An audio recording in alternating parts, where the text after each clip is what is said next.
अस्सलाम वालेकुम।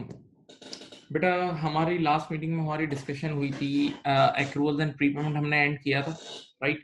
अब हमारी जो डिस्कशन है ना आगे, वो है बैड डेट्स के चैप्टर पे। बैड डेट्स के नाम से एक चैप्टर है, उस पे हमारी डिस्कशन है, राइट? ओके।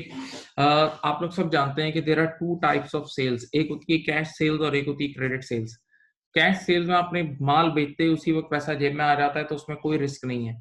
जबकि क्रेडिट सेल यानी उधार वाली सेल में देयर इज एन इनहेरेंट एक इनहेरेंट रिस्क है, क्रेडिट रिस्क है कि अगर आपका कस्टमर आपको पे ऑफ ना करे, अगर आपका कस्टमर आपको पे ऑफ ना करे, तो आप सब जानते हैं कि अगर हमारा क्रेडिट कस्टमर यानी हमारा डेटर यानी हमारा रिसीवेबल हमें पे ऑफ ना करे, तो हम ऐसी सूरत हाल में उस कस्टमर को राइट ऑफ कर देते हैं, यानी हम नुकसान बुक कर लेते हैं, नुकसान बांध लेते हैं और उसका अपनी बुक्स को क्लीन कर लेते हैं, यानी उस कस्टमर को अपनी बुक से निकाल के अपनी बुक्स को क्लीन कर लेते हैं। सही है? तो इस पहले अमल का नाम है बैड डेट्स रिटन ऑफ। यहाँ देखें, बैड डेट्स रिटन ऑफ की एंट्री क्या होती है? बैड डेट्स खुद एक एक्सपेंस है मेरे बच्चों, बैड डेट्स खुद क्या एक एक्सपेंस है। तो एंट्री बनती है bad debt expense debit. Bad debt expense debit यानी बैड डेट खुद एक एक्सपेंस है तो डेबिट हो जाता है। और जरा सोचो, बैड डेट्स की वजह से आपका रिसीबल को आप खत्म कर देते हो, रिसीबल को अपनी बुक से निकाल के फेंक देते हो, तो रिसीबल नामी एसेट कम हो जाता है, तो आप रिसीबल को क्रेडिट कर देते हो। सही है? तो ये एंट्री है बैड डेट्स रिटन ऑफ की। ये एंट्री है my dear student bad debts written off की एंट्री है, बैड डेट्स रिटन ऑफ की एंट्री है, ये बैड डेट्स रिटन ऑफ की एंट्री है। ओके। तो बैड डेट्स रिटन ऑफ की एंट्री क्या है? बैड डेट एक्सपेंस खुद डेबिट होता है और रिसीवेबल क्रेडिट हो जाता है। बैड डेट एक्सपेंस खुद डेबिट होता है और रिसीवेबल क्रेडिट हो जाता है, रिसीवेबल क्रेडिट हो जाता है। ओके, पक्का? ये बेसिक लेवल पे भी आपने कहीं ना कहीं लाइफ में एंट्री पढ़ी होगी रिटन ऑफ की। अच्छा, एक और बात याद रखना कि रिटन ऑफ को हम एक और वर्ड यूज करते हैं, यकीन।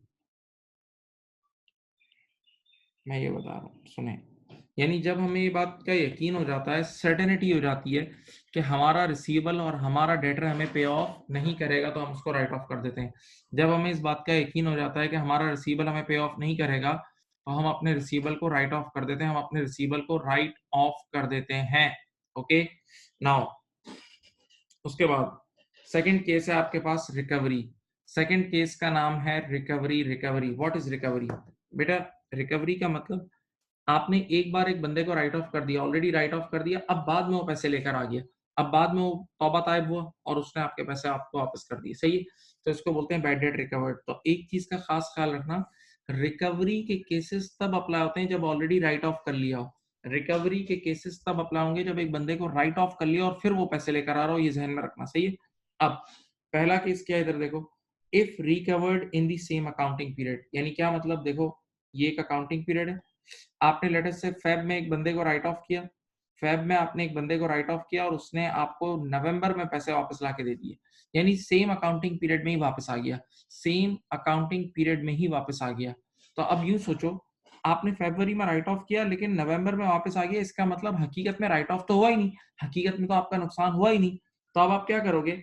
अब आपने जो भी बैड डेट की एंट्री बनाई थी ना, आपने जब उसको फरवरी में राइट ऑफ किया होगा, प्लीज आराम से सुने, जब आपने उसे फरवरी में राइट ऑफ किया होगा, तो आपने एंट्री बना दी होगी बैड डेट एक्सपेंस डेबिट और रिसीवेबल क्रेडिट। तो अब यहां देखें, वो एंट्री गलत बनी थी, समझ लो गलत बनी थी, क्योंकि सामने वाले ने तो पैसे दे दिया क्या। तो अब आप सबसे पहले इसी उस लास्ट एंट्री को उल्टा कर देना। जब भी सेम अकाउंटिंग पीरियड में रिकवरी हो जाए, तो जो लास्ट राइट ऑफ की एंट्री बनी होगी ना, देखो ये वाली, इस एंट्री को आप उल्टा करना। उल्टा कैसे करोगे? ये एंट्री बनाओगे, रिसीवेबल डेबिट और बैड डेट क्रेडिट। सही है? तो सादा लफ्जों में क्या है कि if recovered in the same accounting period हो, तो सबसे पहली एंट्री क्या बनेगी कि आपने जो राइट ऑफ की एंट्री बनाई थी, समझ लो वो गलत बनाई थी, राइट ऑफ की एंट्री जो बनाई थी समझ लो वो गलत बनाई थी, तो आप उस एंट्री को एकदम रिवर्स कर देना। आप उस एंट्री को एकदम क्या कर देना? रिवर्स कर देना, उस एंट्री को एकदम रिवर्स कर देना। ओके, सही।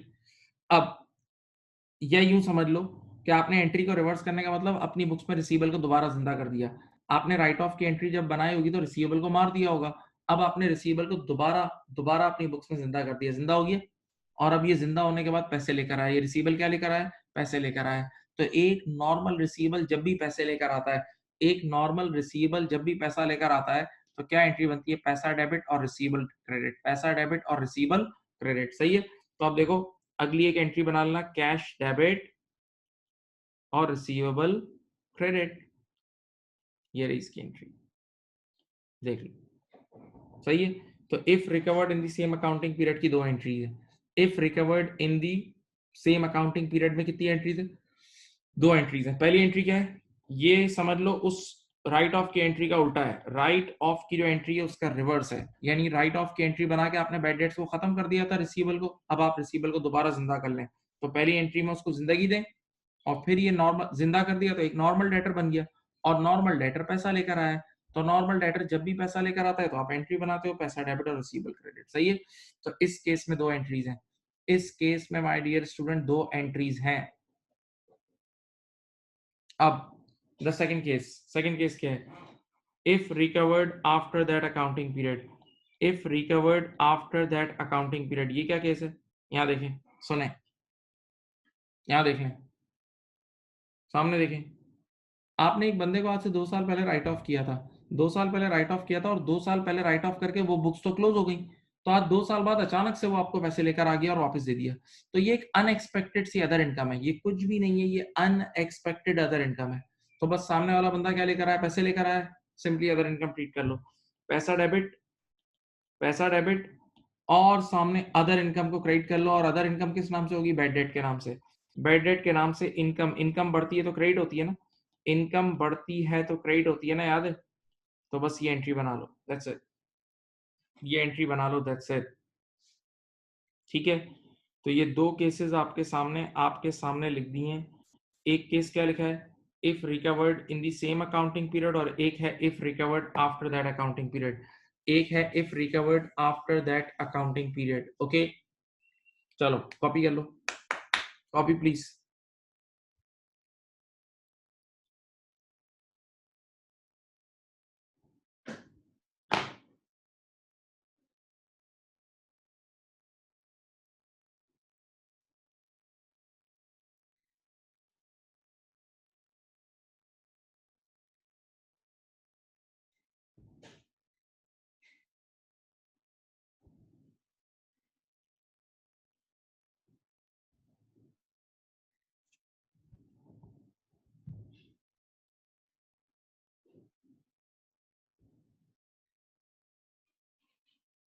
कॉपी कर ले बेटा।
बेटा जो सेकंड एंट्री बनाई है ना, if recovered after that accounting period वाली, उसमें हमने directly simply other income book कर लिया है। तो अदर इनकम कैसे बुक करते हैं? अदर इनकम कैसे बुक करते हैं? क्या पैसे आए, सामने वाला पैसे लेकर आया, पैसा डेबिट, और अदर इनकम क्रेडिट। तो अदर इनकम का नाम मैंने लिख दिया बैड डेट, या कुछ लोग इसका नाम यूं भी लिख देते हैं, चलो ये लिख देते हैं, कुछ लोग इसका नाम बैड डेट रिकवर्ड भी लिख देते हैं, वो लिख दो, ये भी ठीक है, वैसे बैड डेट का नाम काफी है।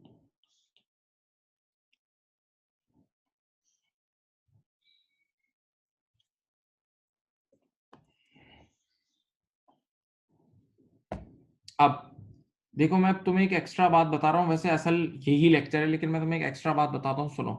असल एंट्रीज ये वाली हैं, देखो ये वाली एंट्री नजर आ रही है, असल एंट्री ये सेकंड केस है। यानी बैड डेट रिकवर्ड हकीकत में एक इनकम होती है, एक बेनिफिट ही है ना भाई, एक बंदा भाग रहा था आ गया वापस, तो ये एक फायदा ही है ना। तो असल एंट्री ये सेकंड वाली है, ठीक है। अब मैं तुम्हें बताऊं दोनों केसेस की एंट्री यही बनती है, सामने देखें। ये जो सेकंड केस है, second case, sorry, case one, जिसमें if recovered in the same accounting period हो रहा था, केस वन जिसमें if recovered in the same accounting period हो रहा था, इधर देखो, उसमें एक बार तुमने रिसीवेबल को डेबिट किया था और एक बार रिसीवेबल को क्रेडिट किया था, एक बार रिसीवेबल को डेबिट किया था और एक बार रिसीवेबल को क्रेडिट किया था। जरा सोचो, अगर ये रिसीवेबल डेबिट और रिसीवेबल क्रेडिट ये दोनों कट जाए, ये रिसीवेबल डेबिट और रिसीवेबल क्रेडिट कट जाए, तो ऑटोमेटिकली ये देखो, ऑटोमेटिकली जो एंट्री बचेगी वो यही बचेगी ना, कैश डेबिट और बैड डेट क्रेडिट। ये देखो भाई, जो केस नंबर 1 था उसमें मैंने 2 एंट्रीज बनाई हैं, उसमें पहली एंट्री में रिसीवेबल डेबिट हो रहा है, दूसरी एंट्री में रिसीवेबल क्रेडिट हो रहा है। तो रिसीवेबल डेबिट और रिसीवेबल क्रेडिट आपस में एक दूसरे को कैंसिल ही करेंगे ना, एक बार रिसीवेबल डेबिट हो रहा है, एक बार क्रेडिट हो रहा है, तो अल्टीमेटली बीच में, अल्टीमेटली देखो ना, बीच में यही एंट्री बची ना, cash debit bad debt recovered credit, cash debit bad debt credit, और यही तो नीचे वाले केस में भी एंट्रीज है, यही नीचे वाले केस में एंट्री है। तो असल एंट्री यही है रिकवरी की, कैश डेबिट और बैड डेट क्रेडिट, सही है। लेकिन फिर भी मैंने केस नंबर 1 हम लोग जरा डिटेल में बता देते हैं कि पहले ये हुआ फिर ये हुआ, अल्टीमेटली नेट इफेक्ट यही होता है, अल्टीमेटली नेट इफेक्ट यही होता है, कैश डेबिट और बैड डेट क्रेडिट। देख लो भाई,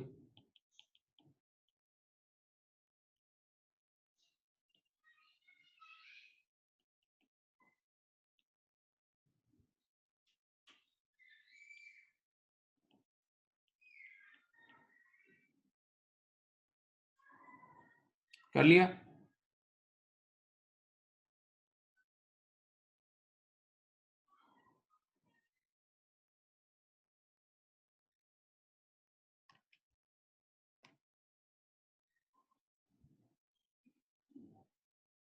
चलो बेटा, अब यहां से हम समझ लो इस चैप्टर का असल असल आगाज कर रहे हैं, इस चैप्टर की असल आगाज कर रहे हैं, इस चैप्टर की असल आगाज कर रहे हैं। सुने बच्चों, इधर देखो, यहां से हम इस चैप्टर का रियल रियल आगाज कर रहे हैं, allowance for doubtful debts, allowance for doubtful debts. अच्छा एक बात याद रखना, पास्ट में हमने एक चैप्टर पढ़ा था इन्वेंटोरी वैल्यूएशन, एक चैप्टर हमने पढ़ा था inventory valuation. My dear student, उस चैप्टर में हम सब ने प्रूडेंस प्रूडेंस कॉन्सेप्ट सबने पढ़ लिया था, उस चैप्टर में हम सब ने प्रूडेंस प्रूडेंस कॉन्सेप्ट पढ़ लिया था, प्रूडेंस कॉन्सेप्ट पढ़ लिया था। प्रूडेंस कॉन्सेप्ट क्या कहता था याद है? एक्सपेक्ट लेस करने की बात करता था कि आप इनकम को उस वक्त तक बुक नहीं कर सकते जब तक रियलाइज ना हो जाए, जबकि बुराई लॉसेस जैसे ही फोर्सी करोगे और उसकी कंडीशन मीट कर रही होगी तो फौरन से बुक कर लेंगे, याद है? ओके, तो अब यहाँ फिर आपके सामने प्रूडेंस कॉन्सेप्ट की एक एप्लीकेशन आएगी, फिर आपके सामने प्रूडेंस कॉन्सेप्ट की एक एप्लीकेशन आएगी, जागे प्लीज। यहाँ देखें, लेट अस से आपके पास एक अकाउंटिंग पीरियड है, आपके पास एक अकाउंटिंग पीरियड है, 1st of January 2018 to 31st दिसंबर 2018, ठीक है बेटा? तो देखें, अच्छा, इस पूरा साल आपने बहुत सारा काम किया, बहुत सारे उधार पे माल बेचा, और ईयर एंड पर आपके पास, यहाँ देख लें, ईयर एंड पर आपके पास जो रिसीवल्स आ रहे हैं ना, वो आ रहे हैं 100,000 के, ठीक है। ईयर एंड पे आपके पास रिसीवल्स आ रहे हैं, आउटस्टैंडिंग रिसीवल्स, यानी ईयर एंड पर जिन लोगों ने अभी तक पैसे नहीं दिए वो रिसीवल्स हैं 1 लाख के। अब मेरी बात सुने बेटा, जिस दिन आप क्रेडिट सेल करते हो, जिस दिन आप क्रेडिट सेल करते हो उस दिन ये बात तय है कि क्रेडिट रिस्क अराइज हो जाता है। मैं हमेशा ये बात बोलता हूं, अपने कितने सेशंस में ये बात बोल चुका हूं, इस पर कितनी कंपनीज की मिसाल दे चुका हूं, सुने मेरा डायलॉग। वो पैसा जो जेब में आ चुका है, वो पैसा जो जेब में आ चुका है और जो आएगा, दोनों में जमीन आसमान का फर्क है, दोनों में जमीन आसमान का फर्क है, कभी भी नहीं भूलना। वो पैसा, फिर बोल रहा हूं, जो जेब में आ चुका है और वो पैसा जो जेब में आएगा, दोनों में बहुत बड़ा फर्क है। मैं अभी हल्का सा एक इशारा दे रहा हूं, मैंने अभी रिसेंटली एक वीडियो बनाई थी सर्कुलर डेट के ऊपर, वो वीडियो देख लेना। वो उसमें मैंने यही सारी बात की थी कि इवन आपकी शेयर प्राइस भी डाउन हो जाती है अगर आपकी बुक्स में बजाय कैश के रिसीवल पड़ाओ, अगर आपकी बुक्स में बजाय कैश के रिसीवल पड़ाओ।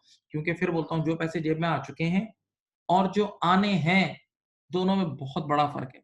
क्योंकि रिसीवेबल के अंदर there is always an inherent risk of credit risk के सामने वाला बंदा पे नहीं करेगा, सही है। तो अब जरा सोचो एक मिनट, जब हमारे पास ईयर एंड पे रिसीवेबल 1 लाख के हैं, तो ये पक्की बात है कि रिसीवेबल का मतलब इनके अंदर रिस्क है, इनके अंदर क्रेडिट रिस्क है, सही है, यानी इनके अंदर बुराई है, यानी हमें नुकसान हो सकता है। तो अब प्रूडेंस कॉन्सेप्ट क्या कहता था कि बुराई की अगर आपको भिनक भी पड़े, बुराई का जरा सा भी चांस नजर आए तो फौरन से उस बुराई को बुक करो। तो हम क्या करेंगे, हम अपनी पास्ट हिस्ट्री को देखते हुए, कि यार जब भी हम इतने करोड़ की सेल करते हैं तो नॉर्मली इतना बैड डेट होता है, हम एक परसेंटेज कैलकुलेट करेंगे अलाउंस की और उतना नुकसान उसी वक्त बुक कर लेंगे कि हमने वो परसेंटेज लेटेस्ट से क्वेश्चन में कैलकुलेट किए 5%। क्वेश्चन में वो परसेंटेज आपको गिवन थी कितनी, 5%। तो अब बताओ 1 लाख में से कितना है, 5% आ गया 5,000। ये आ गया आपके पास अलाउंस, ये आ गया आपके पास अलाउंस। सुनो, अलाउंस फॉर रिसीवल, यानी आपकी प्रिडिक्शन ये कि इस 1 लाख में से 5% लोग पे नहीं करेंगे। तो अब आप प्रूडेंस के हिसाब से इस बुराई को 1 सेकंड में बुक कर लोगे। तो देखो कैसे, ये जो इस साल का पीएनएल बनेगा ना, ये आपके पास पीएनएल बनेगा ईयर एंडेड दिसंबर 2018 का। तो आप उसमें यहाँ एक्सपेंस बुक कर लोगे कितने का, 5,000 का बुक कर लोगे। उसमें एक्सपेंस बुक करोगे, अलाउंस का 5,000 का एक्सपेंस बुक कर लोगे, पक्का। अब नेक्स्ट चीज सुनो, सेकंड चीज बनाओगे आप एसओएफपी, सेकंड चीज आप ईयर एंड पे बनाओगे एसओएफपी। अब जरा सोचो, जब तुम्हें पहली बार जिंदगी में प्रूडेंस कॉन्सेप्ट लिखवाया था, 4 लाइंस लिखवाई थी, मुझे याद है, लिखा हुआ होगा, स्लाइड्स भेजी हैं आप लोगों को। उसमें मैंने कहा था कि फ्यूचर की इनकम अभी से बुक नहीं हो सकती, यानी जब तक इनकम रियलाइज ना हो जाए आप बुक नहीं कर सकते। लेकिन लॉसेस, बुराई जैसे ही हमें नजर आए और उसकी कंडीशन मीट करती है, एग्जिस्ट करती है, तो फौरन से आप एक्सपेंस बुक कर लेंगे। तीसरी बात लिखी थी कि एसेट्स को कभी भी ओवरस्टेट नहीं करना और लायबिलिटीज को कभी भी अंडरस्टेट नहीं करना। एसेट्स को कभी भी ओवरस्टेट नहीं करना और लायबिलिटीज को कभी भी अंडरस्टेट नहीं करना। अब मेरी अर्ज सुने, आप मुझे बताएं, ये देखें मैं ईयर एंड पे एसएफपी बना रहा हूं, सब और से देखें। बताओ मेरे पास ईयर एंड के रिसीवेबल्स कितने थे, 1 लाख। ईयर एंड के रिसीवेबल्स से 1 लाख, और मुझे बताओ इन 1 लाख में से डाउटफुल कितने हैं, यानी वो लोग जो हमें पे नहीं करेंगे, जिन पे हमें शक है, वो 5,000 है ना। तो आप यहां से उन डाउटफुल डेट्स को लेस कर देंगे। अलाउंस फॉर रिसीवल के नाम से उन डाउटफुल डेट्स को अपनी बुक से यहां से लेस कर देंगे और शेयर होल्डर्स को आप दिखाएंगे नेट रिसीवेबल्स। शेयर होल्डर्स को माय डियर स्टूडेंट आप क्या दिखाएंगे, नेट रिसीवेबल्स। तो बेटा अब एक चीज, एक और दुनिया यहां से शुरू हो गई है, जो कि अलाउंस फॉर रिसीवेबल की दुनिया, यानी अलाउंस फॉर डाउटफुल डेट्स की, यानी शक की दुनिया है। ऊपर जो मैंने रिटन ऑफ की एंट्री बनवाई थी, वो यकीन था। रिटन ऑफ इज यकीन, वो यकीन की दुनिया थी। अब जिस दुनिया पे हम बात कर रहे हैं वो शक की दुनिया है। और ये जो शक की दुनिया है ना, ये मैंने किस कॉन्सेप्ट के थ्रू आगाज किया, प्रूडेंस। ये किसके थ्रू किया है, प्रूडेंस। क्या आपने फौरन से, आपको रिसीवेबल ईयर एंड पे मौजूद है, रिसीवेबल का मतलब there is a credit risk, risk मौजूद है, बुराई मौजूद है। रिसीवेबल का मतलब there is a credit risk, ये लोग पे नहीं करेंगे। तो हम अपने पास्ट एक्सपीरियंस के हिसाब से इस परसेंटेज को कैलकुलेट करके 1 सेकंड में एक्सपेंस बुक कर लेंगे। अब बच्चे ने एक सवाल किया बहुत जायज, और मैं उस पर तफसीली बात करता हूँ। बच्चे ने कहा उस्ताद ये बताएं, ये 5% तुमने कैसे निकाला, ये 5% तुमने कैसे निकाला, ये यानी या सादा लफ्जों में ये 5%, ये 5% कैसे कैलकुलेट होता है रियल लाइफ में। आपके एग्जामिनेशन में तो ये परसेंटेज गिवन होती है, आपके एग्जामिनेशन में माय डियर स्टूडेंट ये परसेंटेज गिवन होती है, लेकिन रियल लाइफ में ये 5% कैसे कैलकुलेट होता है, ये 5% कैसे कैलकुलेट होता है, ये इसके कुछ पॉइंट्स है, देखें। Factors to consider, number 1 past history. देखें, ब्रांड्स का कई सालों का तजर्बा होता है और ये एक्सपीरियंस से पता लग जाता है, आपके स्टैटिस्टिक्स मौजूद होते हैं कि भाई हमने इतने करोड़ रुपए की सेल की थी तो इतना बैड डेट हुआ, फिर इतने की सेल की तो इतना बैड डेट हुआ, फिर इतने की सेल की तो इतना बैड डेट हुआ। तो उससे पास्ट एक हिस्ट्री से एक एवरेज निकल आता है, तो उस एवरेज से भी काम हो जाता है, सही। Okay, number 2 quality of debtor.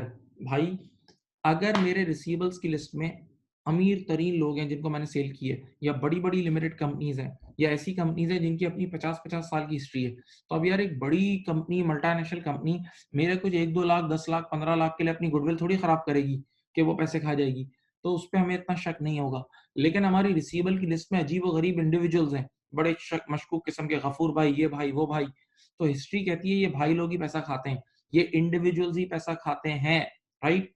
या हमारे रिसीवेबल की लिस्ट में ऐसे लोग हैं कि जो किसी क्रेडिट क्रंच में मुब्तला है, जैसे अभी रिसेंट, ये जो अभी आपके सामने जो कोरोना वायरस वगैरह जो सेटअप है, उसमें क्या है, उसमें कितने लोगों की पावर खत्म हो गई है, कितने लोगों की जो जिनका पहला पैसे देने की पावर थी, अब वो एकदम पावर गिर गई है। तो अब हम ऑटोमेटिकली हम अपना शक बढ़ाएंगे, अब हम अपना शक बढ़ा देंगे डेफिनेटली, क्योंकि अब तो जेन्युइन आदमी भी, शरीफ आदमी भी नहीं दे पाएगा आपको पैसे, उसके पास खुद ही नहीं होंगे। सोचो। देन तीसरी चीज है aged data analysis. Aged data analysis यहाँ देख लें नीचे, इसमें ये होता है कि कौन सा डेटा कितने दिन से ड्यू है। यहाँ देखें, यहाँ देखें 0 to 30 डेज में मैं लिख रहा हूँ लेटेस्ट से 5 लाख, यहाँ लिख रहा हूँ 100,000 और यहाँ लिख रहा हूँ 30,000। सही है। अब बेटा 0 to 30 डेज का मतलब क्या है? 0 to 30 डेज का मतलब क्या है? इस लिस्ट में 0 to 30 डेज वाली लिस्ट में वो डेटर्स हैं जिनको अभी ड्यू हुए 30 दिन से कम हुए, 30 दिन से कम हुए। इनमें से कुछ लोग हैं जिनको सिर्फ अभी 10 दिन हुए हैं, किसी को 15 दिन हुए हैं, तो बहुत कम टाइम हुआ है, तो हमें इनसे इतना डर नहीं लग रहा होगा। ये फर्स्ट कैटेगरी से, ये पहली कैटेगरी से हमें इतना डर नहीं लग रहा होगा, तो हो सकता है हम फर्स्ट कैटेगरी में सिर्फ 1% शक करें, फर्स्ट कैटेगरी में सिर्फ 1% शक करें। लेकिन second category 31 to 60 days, second category 31 to 60 days, इनमें वो लोग हैं जो दे ही नहीं रहे पैसे, खींच खींच के 30 दिन से भी ऊपर ले गए, किसी को 40 दिन हो गए, किसी को 50 दिन हो गए, किसी को 55 डेज हो गए, तो अब इनसे डर लगना शुरू होगा। तो अब हम इन सेकंड वाली कैटेगरी पे ज्यादा शक करेंगे, सेकंड वाली कैटेगरी पे ज्यादा शक करेंगे, ठीक है। और थर्ड वाली कैटेगरी, अल्लाह बचाए ऐसे लोगों से, 61 डेज एंड अबव, यानी 2 महीने से भी ज्यादा हो चुके हैं। इनमें से कुछ लोग हैं जिन्होंने 5 महीने से नहीं दिए, किसी ने 10 महीने, किसी ने 15 महीने, तो यार इस थर्ड कैटेगरी से तो दिल टूट गया होगा, बल्कि हमने बोल दिया होगा कि यार इनसे पैसे निकलवा दो, आधे ले लो, इनसे कोई भी हमें पैसे निकलवा के आधे आधे ले लो। तो बेटा इन पे मुमकिन है हम 50%, 60% भी शक करें, राइट, ओके। तो एजेड डेटा एनालिसिस के थ्रू भी हम चेक करते हैं कि कौन सा बंदा कितने दिन से ड्यू है, कौन सा बंदा कितने दिन से ड्यू है, तो उस हिसाब से भी हम उस पे प्यारे बच्चों फिर शक करते हैं, ओके, राइट। तो ये चीज आप जरा कॉपी कर लें, जो कुछ स्क्रीन पे लिखा हुआ है एक्टिवली कॉपी करो, चलो। क्वालिटी ऑफ डेटर का मतलब ये है कि बेटा आपने जिसको लोन दिया है ना, उसके अपने हालात कैसे हैं, उसके अपने हालात कैसे हैं। तो अगर वो बेचारा खुद तड़प तड़प रहा होगा तो आपको कैसे देगा? सोचो। जैसे अभी मैंने करंट सिचुएशन की एग्जांपल दी, तो करंट सिचुएशन में कितने लोग खुद मरने जैसे हो गए, तो अब पैसे निकलवाना बहुत मुश्किल होगा यहाँ।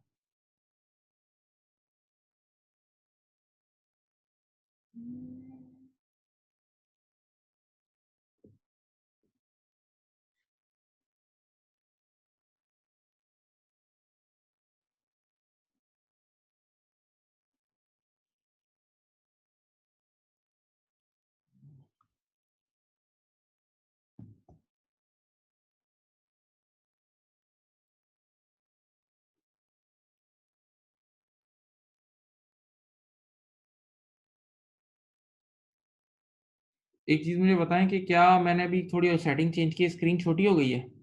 स्क्रीन छोटी हो गई, मुझे बताएं। एक मिनट, अब मुझे जरा गाइडेंस देते रहें। अब स्क्रीन कैसी है?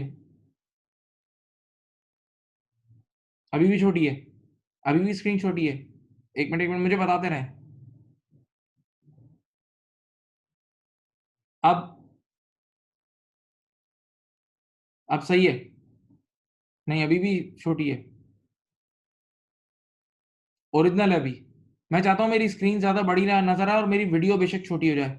मैं अपनी स्क्रीन को बड़ा, मुझे आप लोग गाइडेंस देते रहे, मैं चाहता हूँ मेरी स्क्रीन बड़ी नजर आए, ठहरो, यानी जिस पे मैं लिख रहा हूँ ना वो चीज ज्यादा बड़ी नजर आए। अब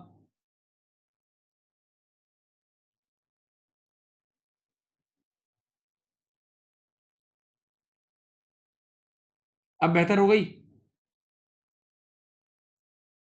पहले से बेहतर हुई? जिस तरह मैं रोज पढ़ाता था उससे बेहतर हुई अब?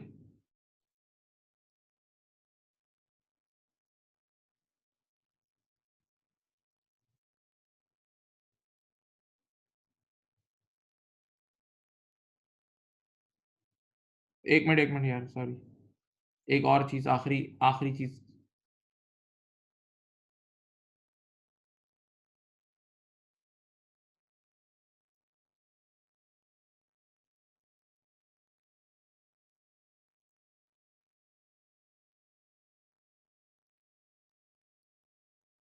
अब और चेंज आया है, बताओ।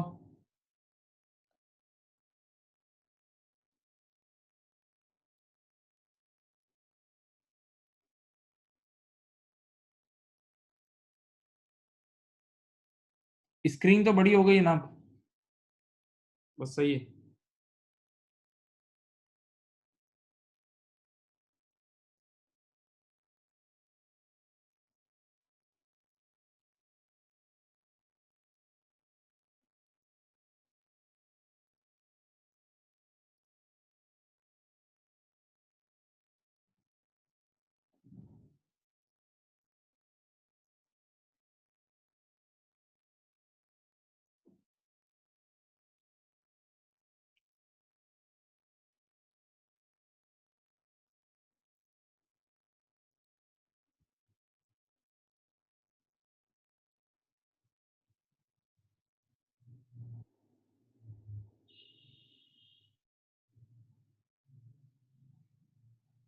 बेटा लिख लिया?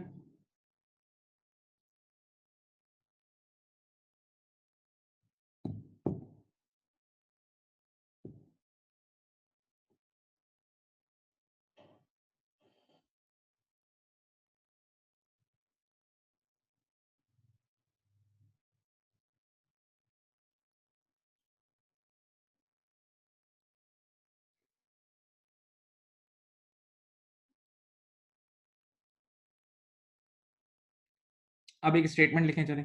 अब मैं एक स्टेटमेंट बोल रहा हूँ, जहां भी बैठे हैं वो लिखें।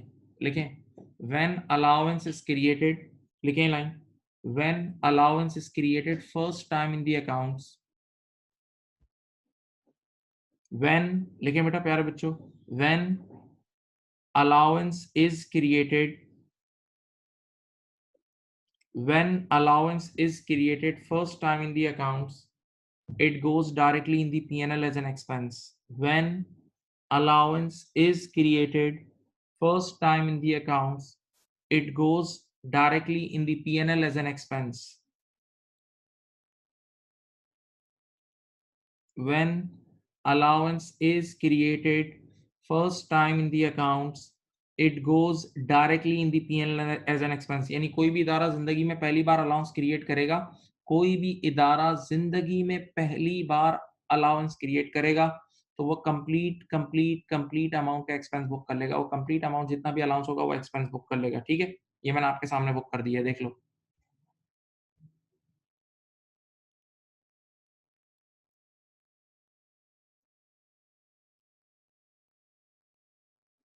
चलो, अब मैं यहाँ आपके सामने एक एग्जांपल शेयर कर रहा हूँ, सब बच्चे यहाँ देखें। वैसे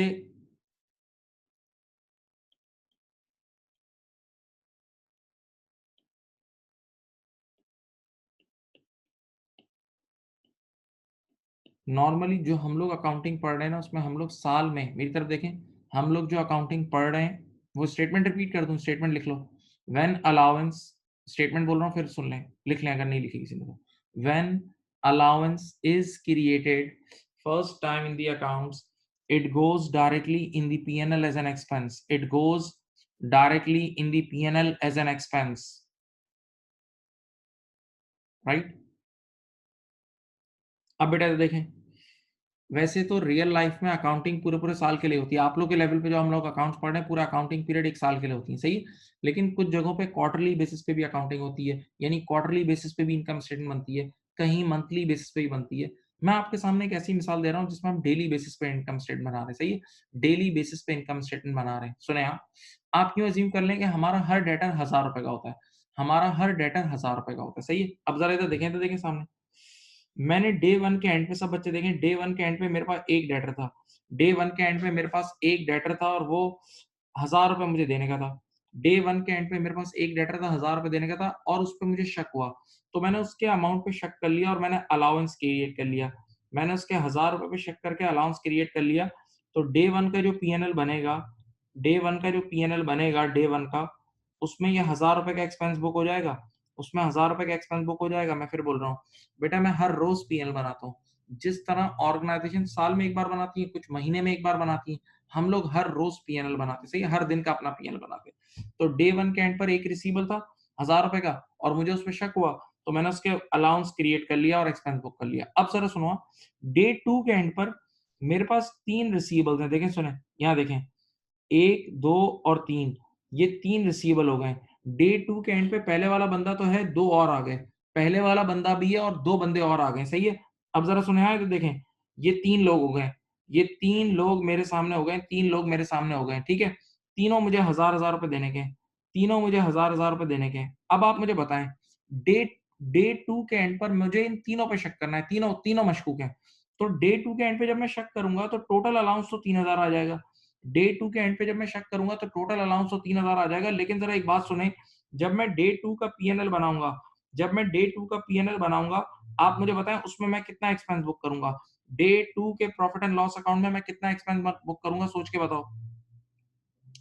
डे टू के पीएनएल में मैं कितना एक्सपेंस बुक करूंगा, ये बताओ सोच के। मैं उसमें बुक करूंगा 2000 का एक्सपेंस, मैं 2000 का एक्सपेंस बुक करूंगा। क्यों?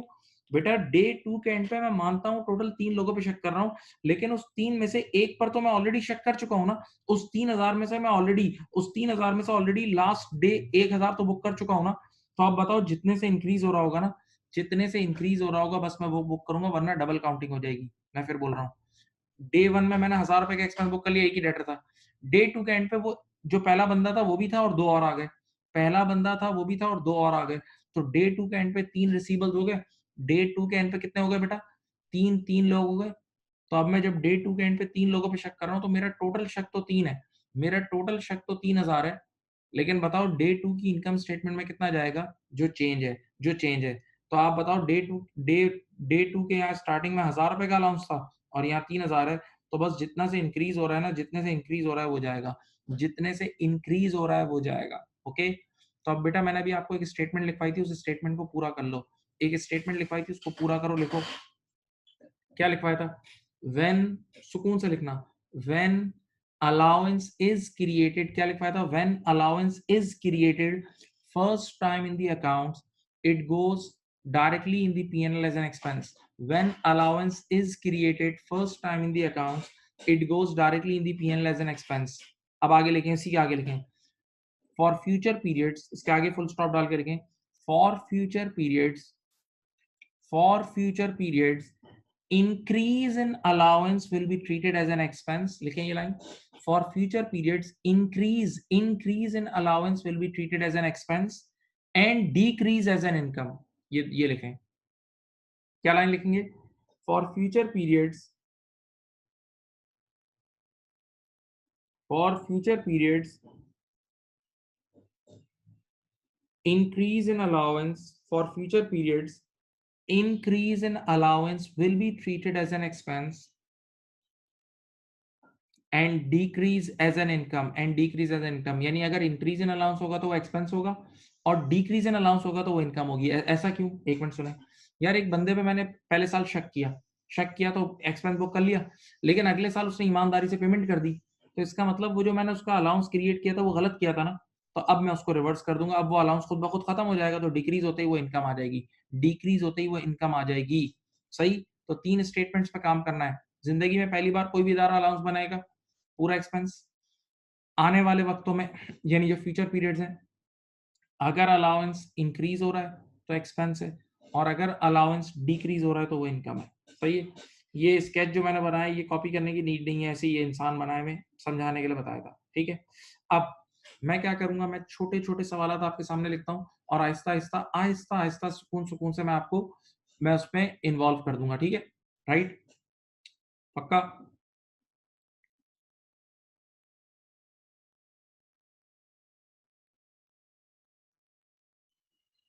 अब सुने,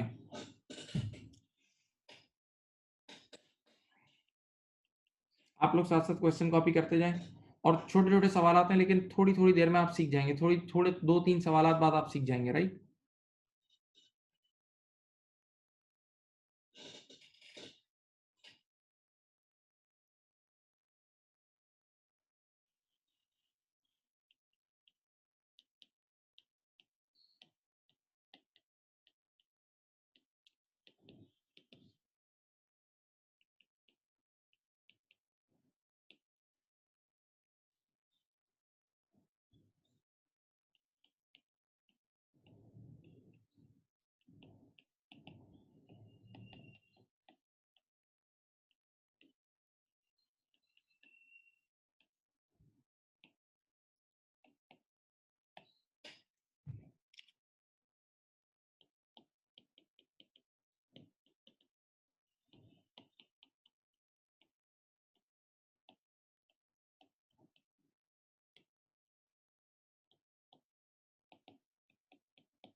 चलें बेटा क्वेश्चन लिख लें,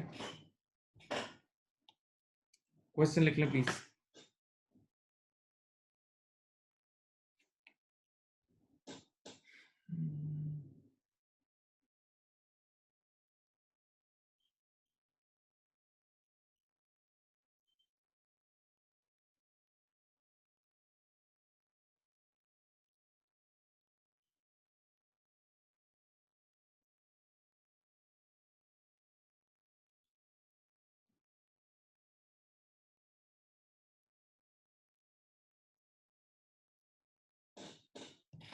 बेटा लिख लें प्लीज।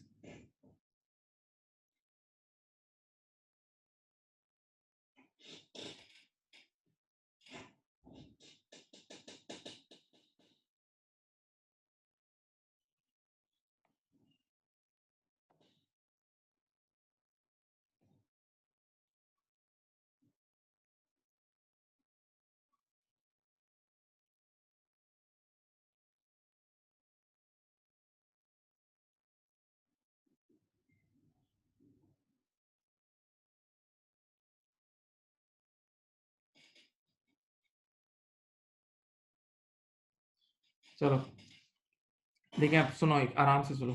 अच्छा देखो, अभी मैं राइट नाउ जो आपको पढ़ा रहा हूँ ना, अभी सिर्फ मैं आपकी आदत डाल रहा हूँ, बेसिक से लेकर चल रहा हूँ। मैं डबल एंट्री पे भी नहीं जा रहा, डबल एंट्री पे भी नहीं जा रहा, वो आप राइट टाइम पे बताऊंगा। सुनो, मैंने यहाँ लिखा, बताओ मेरे पास ईयर एंड के डेटर्स कितने हैं। डेटर्स मेरे ईयर एंड के हैं 5 लाख के, सब यहाँ देखें। और बेटा कंपनी मेक्स 10%, हम लोग कितना शक करते हैं, ईयर एंड पे 10% का शक करते हैं। तो मैंने यहाँ लिखा 10%। तो जैसे ही 10% लिखा ना, तो ये आ गया 50,000। और इसको कहते हैं दिस ईयर अलाउंस, यानी ईयर एंड पर हमें, देखो मैंने ईयर एंड के डेटर्स पे, आराम से सुनना, मैंने ईयर एंड के डेटर्स पे 10% अप्लाई करा, तो ईयर एंड का टोटल अलाउंस आ गया। जब ईयर एंड के डेटर्स पे 10% अप्लाई करा, तो ये आ गया दिस ईयर अलाउंस, इसको बोलते हैं दिस ईयर अलाउंस, यानी हमें ईयर एंड पे टोटल इतने अलाउंस की जरूरत है। अब सिर्फ हमें एक चीज चेक करनी है, देखें, अब हमें एक चीज चेक करनी है कि ये सामने देखें, ये बिजनेस का पहला साल है या ये पुराना बिजनेस चला रहा है। सब यहाँ देखें, ये बिजनेस का पहला साल है या ये पुराना बिजनेस चला रहा है। देखो लिखा हुआ है एग्जिस्टिंग अलाउंस, यानी ऑलरेडी हमने एक अलाउंस क्रिएट किया था लास्ट ईयर, ये पुराना बिजनेस है। एग्जिस्टिंग अलाउंस का मतलब लास्ट ईयर ऑलरेडी हम 30,000 का अलाउंस क्रिएट कर चुके हैं, यानी ईयर के बिगनिंग में ऑलरेडी अलाउंस मौजूद है। ठीक है, तो अब देखें, मैंने आपको अभी लिखवाया था कि फॉर फ्यूचर पीरियड्स, आने वाले सालों में क्या होता है, increase in allowance will be treated as an expense and decrease as an income. Okay, तो अब देखें, दिस ईयर अलाउंस 50,000 है, एग्जिस्टिंग अलाउंस को आप एग्जिस्टिंग अलाउंस भी लिख सकते हो और लास्ट ईयर अलाउंस भी लिख सकते हो। देखो लास्ट ईयर अलाउंस मैंने लिखा कितना, 30,000। अब जरा सोचे, हाँ, लास्ट ईयर 30 था, इस साल 50 हो गया, लास्ट ईयर 30 था, इस साल 50 हो गया, या ओपनिंग 30 था, क्लोजिंग 50 हो गया, कितने से इंक्रीज हो रहा है बेटा, इंक्रीज हो रहा है ना, कितने से, इंक्रीज इन अलाउंस हो रहा है 20,000 का, इंक्रीज इन अलाउंस हो रहा है 20,000 का, पक्का। अब एग्जामिनर की पहली रिक्वायरमेंट, एग्जामिनर की पहली रिक्वायरमेंट क्या है, कह रहा है bad and doubtful debt expense for the year, bad and doubtful debt expense for the year ended 31 दिसंबर 18। यानी जब भी ये रिक्वायरमेंट आएगी ना, तो आप एक पीएनएल का बॉक्स बना लेना, आप एक पीएनएल का बॉक्स बना लेना, पीएनएल का बॉक्स बना लेना, सही है, कि पीएनएल में क्या क्या जाएगा। बेटा इधर देखें, इसका इसके इस रिक्वायरमेंट को पढ़ते हैं, बैड और दूसरा वर्ड है डाउटफुल डेट। बैड का मतलब यकीन, डाउटफुल का मतलब शक। बैड का मतलब यकीन, डाउटफुल का मतलब शक। बेटा आप इस सवाल को अच्छी तरह देखें, इस सवाल में कहीं कोई रिटन ऑफ का नाम लिखा हुआ है, इस सवाल में कहीं कहीं भी कहीं कोई रिटन ऑफ का नाम लिखा हुआ है, नहीं, कोई रिटन ऑफ का नाम नहीं है, तो इस साल तो रिटन ऑफ तो नहीं है। लेकिन हाँ, डाउटफुल डेट अलाउंस है ना, बताओ अलाउंस आपका इंक्रीज हो रहा है या डिक्रीज, अलाउंस आपका इंक्रीज हो रहा है या डिक्रीज, इंक्रीज हो रहा है ना। तो बेटा देखो, इंक्रीज इन अलाउंस अभी लिखवाया था, वो एक्सपेंस होता है, इंक्रीज इन अलाउंस अभी लिखवाया था मेरे बच्चों, वो आपका एक्सपेंस होता है, 20,000 का एक्सपेंस बुक कर दिया, तो इनकम स्टेटमेंट में 20,000 का एक्सपेंस आ जाएगा। अब एक और चीज उसने मांगी, एसओएफपी एक्सट्रैक्ट एज एट, बताओ ईयर एंड की एसओएफपी बनानी है, ईयर एंड की एसओएफपी बनानी है, एसओएफपी एज एट 31 दिसंबर 2018, एसओएफपी एज एट 31 दिसंबर 2018। हाँ, अब बताओ बेटा, आप लोगों ने बचपन से पढ़ा हुआ है कि income statement for the year बनती है और एसओएफपी हमेशा एज एट बनती है। कान खोलो और ये बात फिर सुनो, इनकम स्टेटमेंट हमेशा फॉर द ईयर बनती है, जबकि एसओएफपी हमेशा एज एट बनती है। तो उसमें क्लोजिंग डाटा जाता है, उसमें क्लोजिंग डाटा जाता है। अब मुझे बताओ ईयर एंड के डेटर्स कितने हैं? ईयर एंड के डेटर्स कितने हैं? यहाँ देखें, आपके ईयर एंड के टोटल डेटर्स 5 लाख हैं। और बताओ इस 5 लाख पे टोटल कितने शक की जरूरत है? टोटल की बात कर रहा हूँ। 5 लाख का 10% होता है 50,000, सही है? तो बैलेंस शीट हमेशा एज एड बनती है और उसमें सारे क्लोजिंग नंबर्स आते हैं। तो बताओ उस पर टोटल शक कितना है? लेस इसमें से कर देना अलाउंस फॉर डाउटफुल, कितना है भाई? अलाउंस फॉर डाउटफुल है यहाँ 50,000। तो बताओ आपके पास नेट रिसीवेबल्स कितने आ जाएंगे? आपके पास नेट रिसीवेबल्स आ जाएंगे 4,50,000। आपके पास नेट रिसीवेबल्स आ जाएंगे 4,50,000, सही है?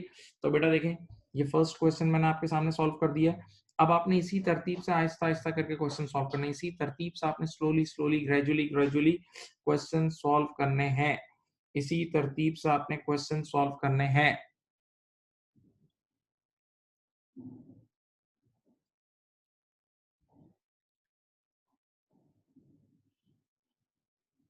कॉपी कर लें प्लीज।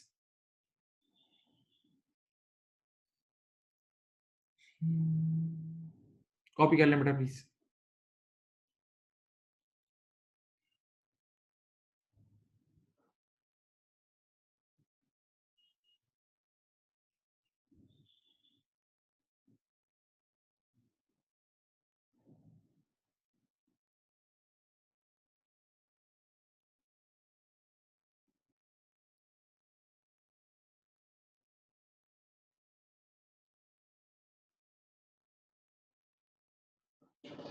$20,000 आया इंक्रीज से, एग्जिस्टिंग 30 था, ऑलरेडी 30 था, और अब इस साल 50 की जरूरत है, तो 30 और 50 का जो फर्क है बेटा वो 20 आया।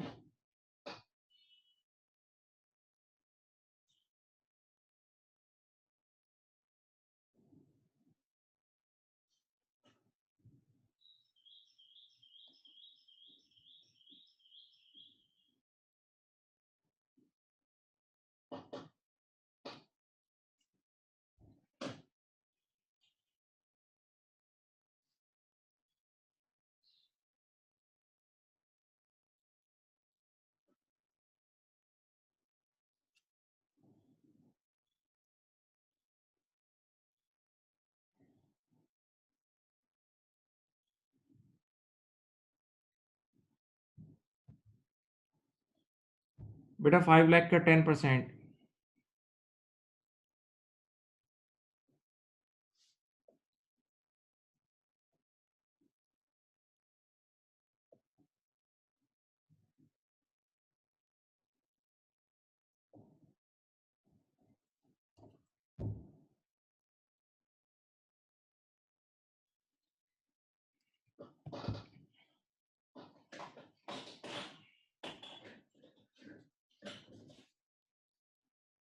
क्वेश्चन कॉपी कर लिया?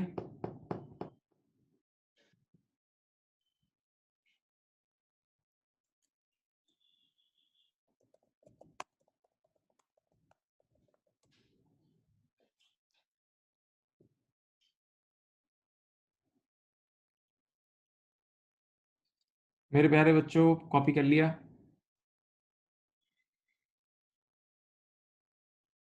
एक बात गौर से सुन लें, ये जो 50,000 का ईयर एंड का अलाउंस है ना, उसमें से लास्ट ईयर के 30,000 शामिल है। तो अगर मैं पूरा 50 का एक्सपेंस कर लेता तो 30,000 डबल काउंट हो जाता।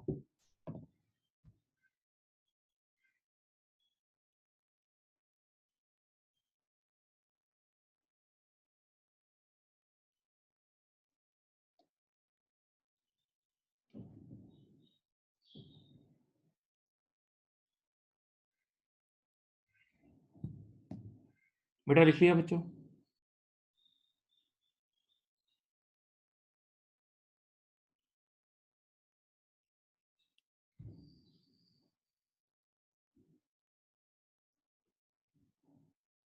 अगर ये कंपनी का फर्स्ट ईयर होता तो फुल अमाउंट एक्सपेंस जाता, बिल्कुल।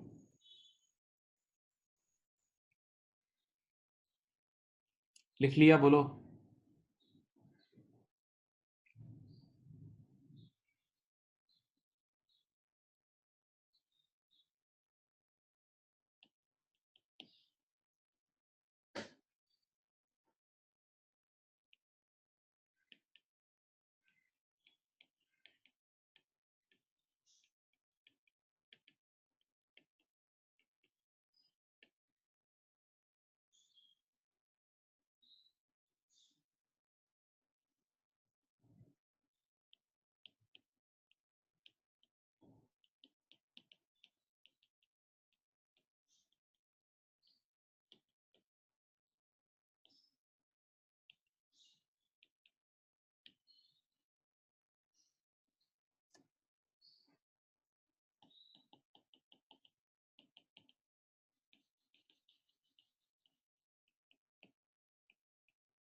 चलो करो, सेम वही रिक्वायरमेंट है जो पिछले सवाल की थी, करो करो करो, सेम वही दो रिक्वायरमेंट्स है, सेम वही दो रिक्वायरमेंट्स हैं।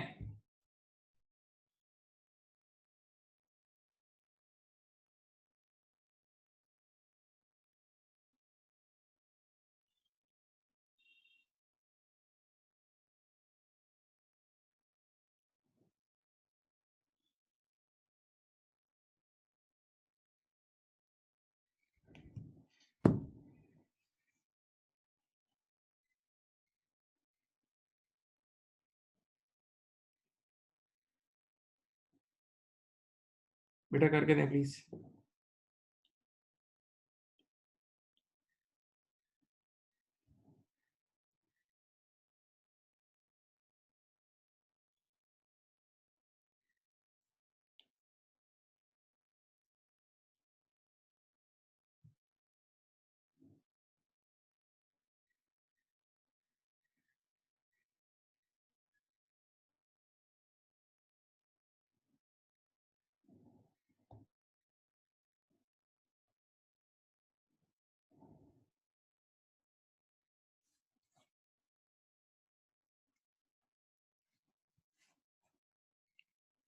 बेटा सॉल्व कर लें प्लीज।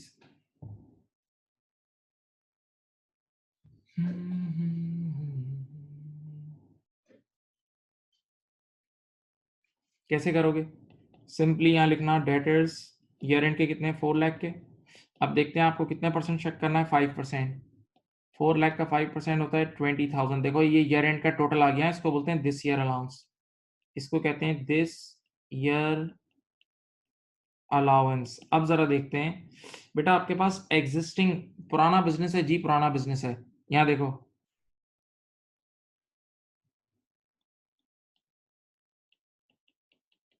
एग्जिस्टिंग अलाउंस देख लें बेटा, प्यारे बच्चों करो। अब आप खुद सोचें, आपके पास ऑलरेडी 28,000 का आपने अलाउंस बना लिया था, इस बार ये 20 हो गया है, तो 28 से 20 हो गया। देखो लास्ट ईयर का 28 है, लास्ट ईयर का 28 है, इस साल 20 है, लास्ट ईयर 28। देखो इस बार डिक्रीज हो रहा है, इस बार अलाउंस क्या हो रहा है, डिक्रीज इन अलाउंस हो रहा है, याद है? अब मुझे बताओ, डिक्रीज इन अलाउंस मैंने अभी बताया था कि वो इनकम होती है, सही? डिक्रीज इन अलाउंस इनकम होती है, राइट?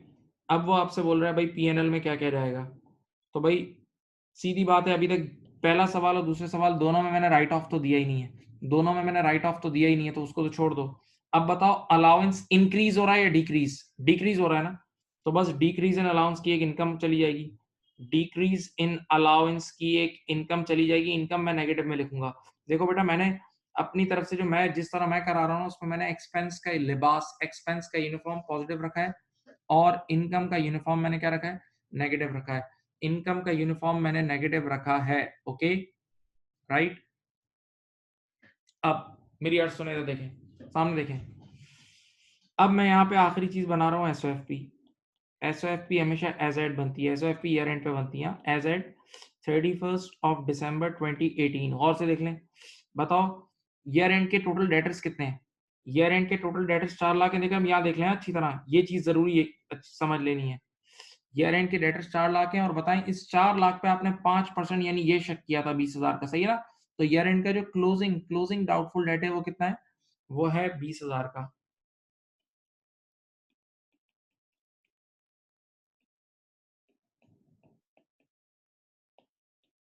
कितना आ रहा है? नेट डेटर्स आ रहे हैं आपके 3,80,000 के। आपके नेट डेटर्स कितने आ रहे हैं बेटा? 3,80,000 के नेट डेटर्स आ रहे हैं। नेट डेटर्स प्यारे बच्चों आप लोग क्या आ रहे हैं? 3,80,000 के।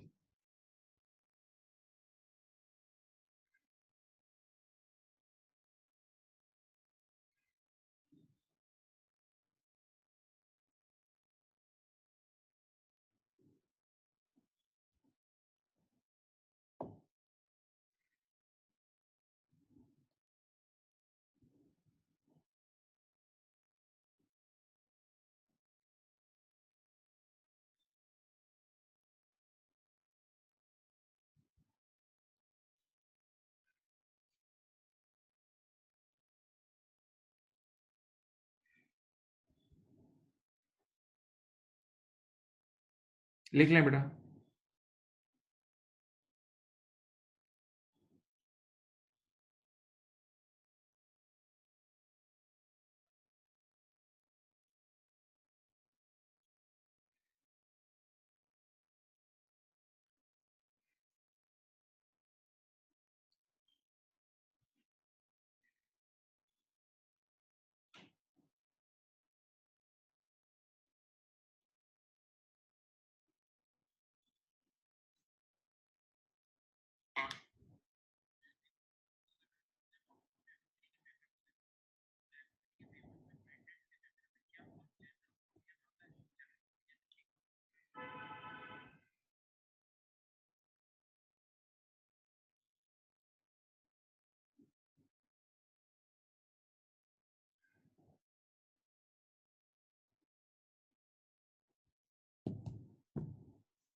बेटा डिक्रीज इन अलाउंस आपकी इनकम होती है। ओपनिंग 28 था, क्लोजिंग 20 है, तो डिक्रीज इन अलाउंस 6000 का आ जाएगा, वो आपकी इनकम होगी।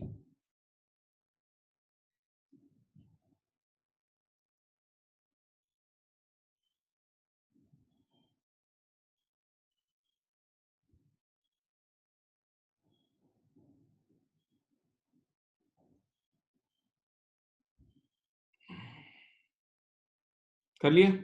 बोलो बेटा। डन? प्यारे बच्चों बताओ।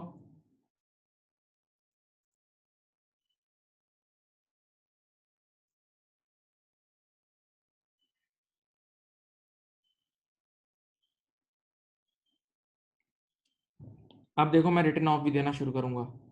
Debtors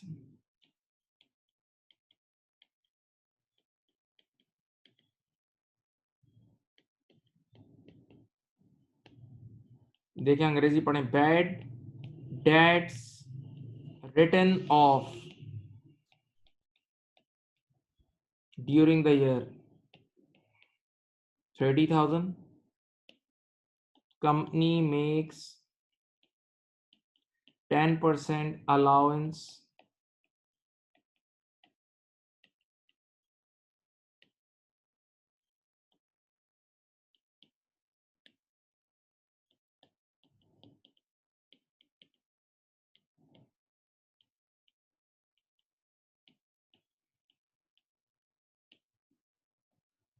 requirement number 1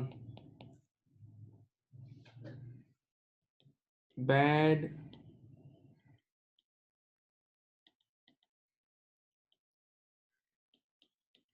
expense for the year ended। बेटा क्वेश्चन लिख लें प्लीज। नंबर 2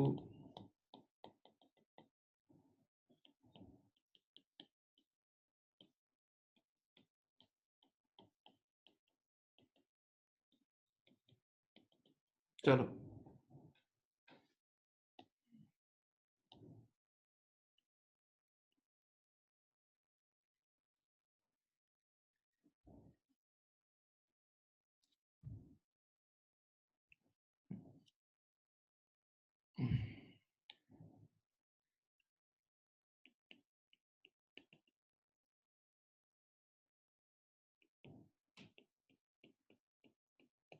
देखो, लिखो क्वेश्चन लिखो, फिर मैं समझाता हूँ।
चले इधर देखें।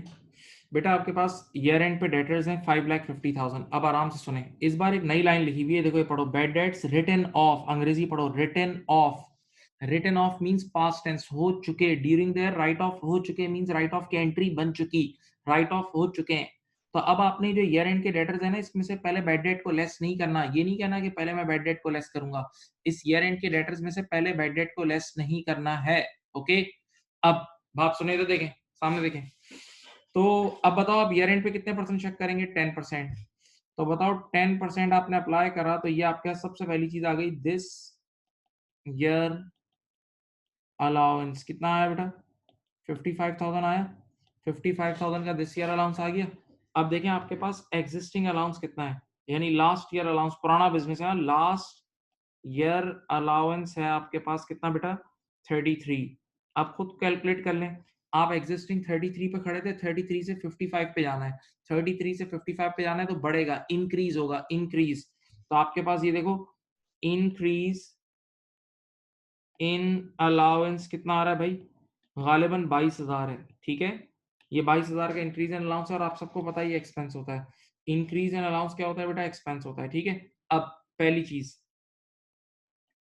यहाँ देखें, पहली चीज आपको बनाना है, देखो अब ये रिक्वायरमेंट पढ़ो फिर, bad and doubtful debt expense. देखो इसकी रिक्वायरमेंट को मैं तोड़ तोड़ के पढ़ता हूँ। Bad and doubtful debt expense यानी यकीन और शक को मिला के टोटल एक्सपेंस, यकीन और शक को मिला के टोटल एक्सपेंस बता दें, यकीन और शक को मिला के टोटल एक्सपेंस। यानी बैड का मतलब रिटन ऑफ और डाउटफुल का मतलब अलाउंस, बैड का मतलब रिटन ऑफ और डाउटफुल का मतलब क्या है? अलाउंस।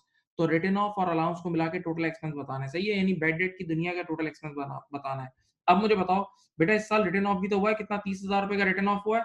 तो ये जो आप पीएनएल बनाओगे ना, पीएनएल, इसमें सबसे पहले आप रिटन ऑफ डालोगे। रिटन ऑफ को मैं आज का डब्ल्यू ओ लिखता हूँ, देखो डब्ल्यू/ओ।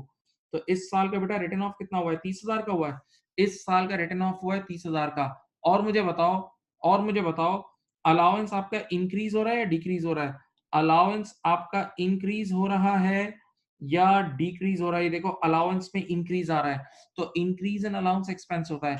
इंक्रीज इन अलाउंस क्या होता है? एक्सपेंस। तो बेटा इसमें ऐड हो जाएगा, इंक्रीज इन अलाउंस खुद एक्सपेंस होता है, तो वो भी इसमें क्या हो जाएगा? ऐड हो जाएगा 22,000 रुपए का। तो 30 और 22 कितना होता है? 52। तो बेटा जो आपका फाइनली एक्सपेंस आएगा ना, आपका एक्सपेंस आएगा 52,000। आपका एक्सपेंस कितना आएगा? 52,000, सही है।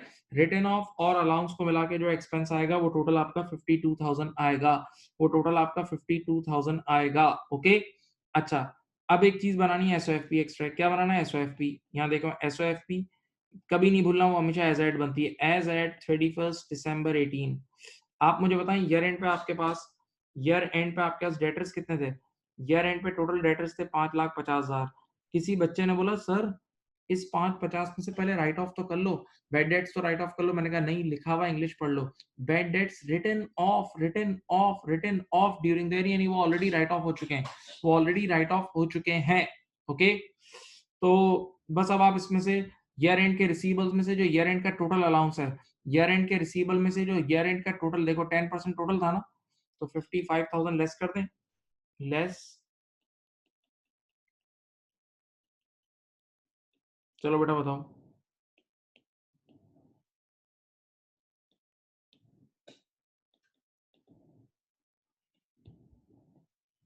ये आ रहा है नेट रिसीवेबल्स, ये आ रहा है आपके पास नेट रिसीवेबल्स, देख लें।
लिख लिया बेटा?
कर लिया भाई?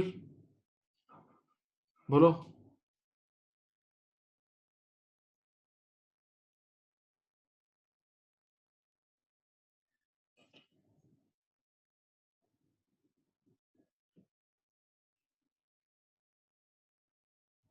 $52,000 हमारा टोटल एक्सपेंस है, अलाउंस और रिटर्न ऑफ को मिला के, यकीन और शक को मिला के।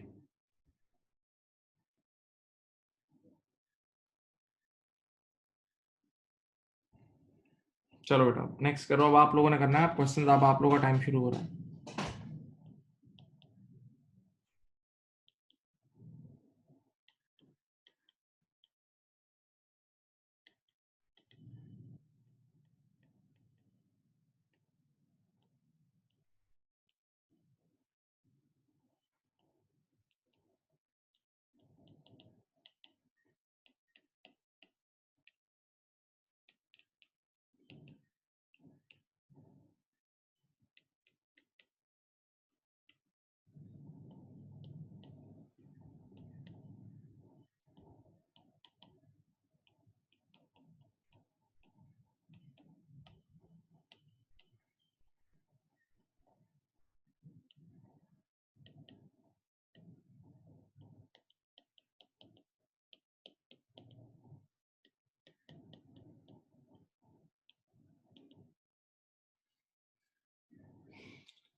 बेटा सेम रिक्वायरमेंट से करें, सेम रिक्वायरमेंट से करें, प्लीज स्टार्ट करें।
कर लिए बेटा?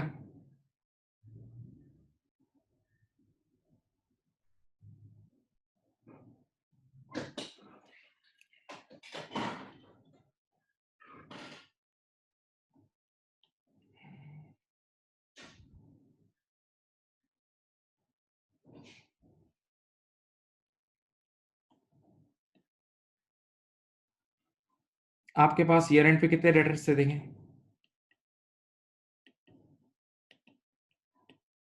और अगेन अंग्रेजी पढ़ लें, यहाँ लिखा है बैड डेट्स रिटन ऑफ। एक और अंग्रेजी भी लिखी हुई आएगी अभी थोड़ी देर में, वो भी बताऊंगा। उसमें लिखा हुआ आएगा bad debts to be written off, उसमें लिखा हुआ आएगा bad debts to be written off. Okay, तो इस बार तो ऑलरेडी राइट ऑफ हो चुके हैं, तो हमें तो खुद राइट ऑफ नहीं करना। अब बताओ हमें कितने परसेंट चेक करना है? 6%। 6,20,000, 620,000 का 6% देखो कितना होता है। 620,000 का 6% बताओ कितना होता है? बोलो भाई बोलो। 6,20,000 का 6% कितना होता है?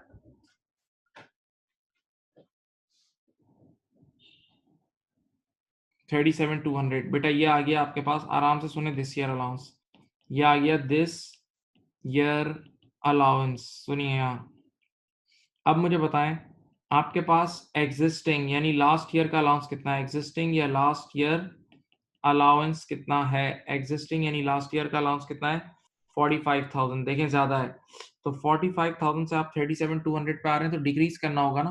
45,000 पे 37,200 पे आ रहे हैं, तो डिक्रीज इन अलाउंस होगा। बोलो भाई।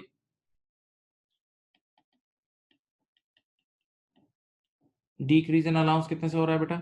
ये हो रहा है मेरे ख्याल से 7,800। ठीक है, 7,800 से, 7,800 से डिक्रीज हो रहा है। अब पहली रिक्वायरमेंट याद है, वो पीएनएल का पैकेट बनाना होता है। पहली रिक्वायरमेंट में हमें पीएनएल का पैकेट बनाना होगा। आ जाओ, पीएनएल जिसमें रिटन ऑफ और शक, यकीन और शक को मिला के दोनों एक्सपेंसेस रिकॉर्ड करते हैं। सही है। इधर देखें भाई, इस साल बेड डेट्स कितने के हुए हैं रिटन ऑफ? इस साल का रिटन ऑफ का खर्चा है 50,000 का। और अब आप मुझे बताएं, इस बार अलाउंस की दुनिया में इंक्रीज है या डिक्रीज है? अलाउंस की दुनिया में डिक्रीज है। Decrease is your income, decrease in allowance is your income.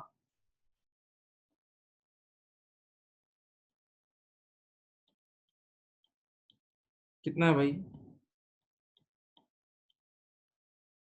तो बेटा एक्सपेंस ऐड होता है ना, एक्सपेंस का यूनिफॉर्म क्या है? एक्सपेंस खुद ऐड होता है ना, तो इनकम लेस हो जाएगी। एक्सपेंस ऐड होता है तो बेटा इनकम क्या हो जाएगी? लेस हो जाएगी। तो इंक्रीज इन अलाउंस ऐड होता है तो डिक्रीज लेस हो जाएगा। कितना आया बेटा? ये 42,200। 42,200 आपके पास फाइनल एक्सपेंस आ गया। अब बताओ, एक आखिरी चीज छोटी सी काम करना है, वो है एसओएफपी। वो है एसओएफपी एज एट 31 दिसंबर 2018। बताओ बेटा ईयर एंड के डेटर्स कितने थे? ईयर एंड के डेटर्स थे 6,20,000। और इस 6,20,000 पे टोटल शक कितना किया था? 6% किया था, 37,200 लेस।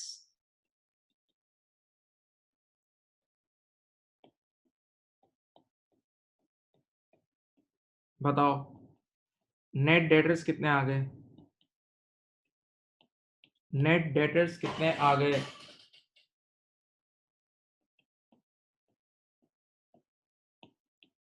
नेट डेटर्स आ रहे हैं 582,800। नेट डेटर्स आ रहे हैं 582,800। देख लो भाई, किसी ने सही किया था?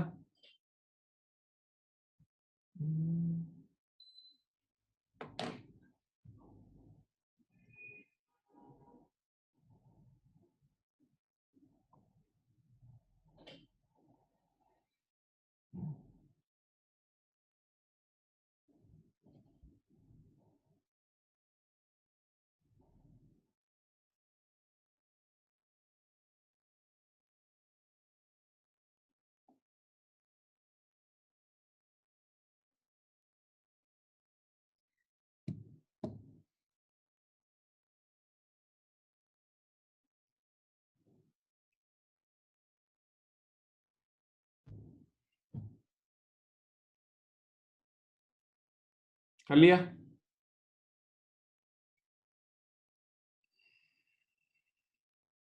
हाँ भाई।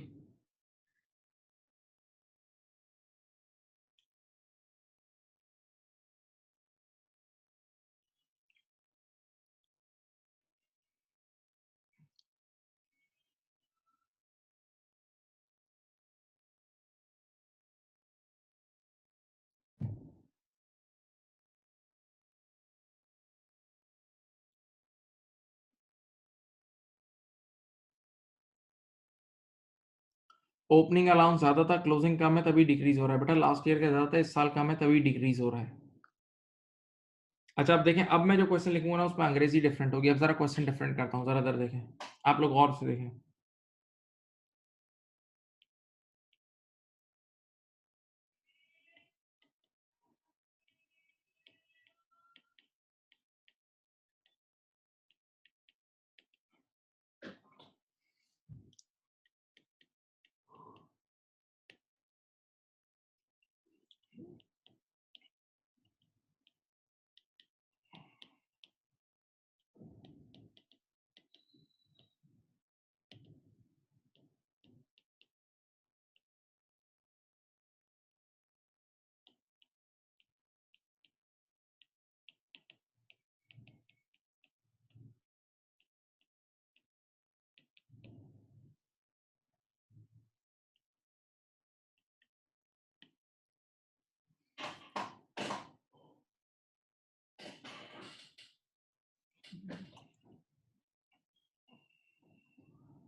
अब देखो, मैं एक चीज और इस सवाल में डाल रहा हूँ, bed debt recovered. Bed debt recovered भी इस सवाल में डाल रहा हूँ।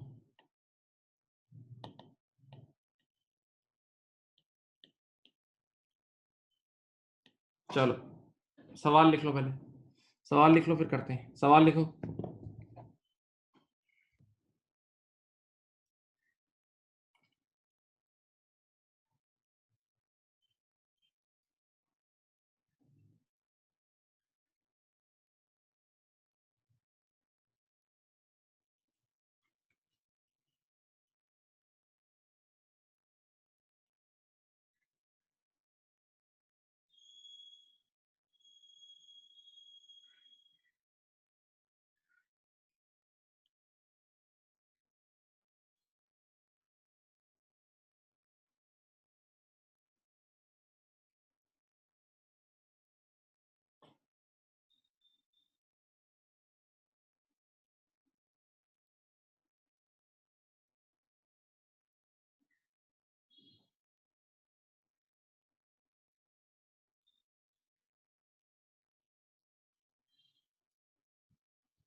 अब यहाँ देखें, जरा जरा इधर देखें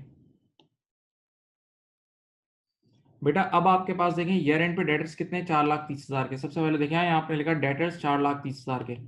अब जरा अंग्रेजी पढ़े, अंग्रेजी डिफरेंट है। पिछले सवाल और इस सवाल की इंग्लिश टोटली डिफरेंट है। लिखा हुआ है bad debts to be written off, यानी अभी बैड डेट्स को राइट ऑफ करना बाकी है, यानी हमें खुद पहले राइट ऑफ करना होगा। बेटा पिछले सवालात में बैड डेट्स राइट ऑफ हो चुके थे, उसमें लिखा था bad debts already written off, और उसमें लिखा हुआ है bad debts to be written off. या ये अंग्रेजी कभी कभार यूं भी लिखी जाती है, bad debts not yet written off, not yet written off या to be written off, to be written off. तो अब इसका मतलब पहले आप इसमें से बैड डेट लेस करेंगे। देखो पहले आप सबसे पहले इसमें से बैड डेट लेस करेंगे, बैड डेट्स रिटन ऑफ आप इसमें से लेस करेंगे, और राइट ऑफ की वजह से आप सबको पता है डेटर कम हो जाता है। राइट ऑफ की वजह से डेटर कम हो जाता है, तो आप पहले से इसमें से लेस करेंगे। अब आपके पास आ जाएंगे आउटस्टैंडिंग रिसीवेबल। आउटस्टैंडिंग रिसीवेबल यानी जिंदा रिसीवेबल, आउटस्टैंडिंग रिसीवेबल यानी जिंदा रिसीवेबल आ जाएंगे 4 लाख। और मेरे बच्चों आपको पता है हम जो शक करते हैं वो जिंदा लोगों पे ही करते हैं। यार एक मिनट सोचो, जिसको मैंने राइट ऑफ कर दिया, राइट ऑफ कर दिया, राइट ऑफ का मतलब यकीन, वो तो मर गया ना, वो तो खत्म, उसको तो निकाल ही दिया बुक से, उसका तो नुकसान यकीनी तौर पे बुक कर लिया। तो जिस पर यकीन हो जाता है उस पर शक थोड़ी करते हैं। शक तो उस पर करते हैं, शक तो उस पर करते हैं जो नॉर्मल हमारे डेटर्स हैं। भाई एक बंदे को मैंने अपनी लिस्ट से ही निकाल के बाहर फेंक दिया, तो अब उस पर शक क्यों करूं? तो अब मैं 4 लाख पे शक करूंगा, 430 पे नहीं करूंगा। अब मुझे बताएं कितने परसेंट शक करना है? 8% करो।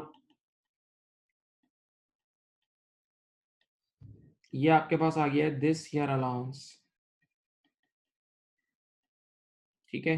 अब मुझे बताएं एग्जिस्टिंग अलाउंस कितना पुराना बिजनेस है। एग्जिस्टिंग अलाउंस है आपके पास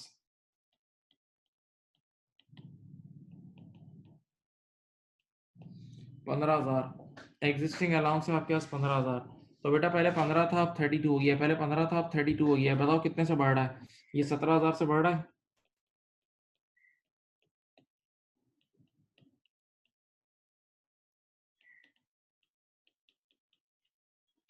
ये है इंक्रीज इन अलाउंस 17,000, ये है इंक्रीज इन अलाउंस 17,000, सही है।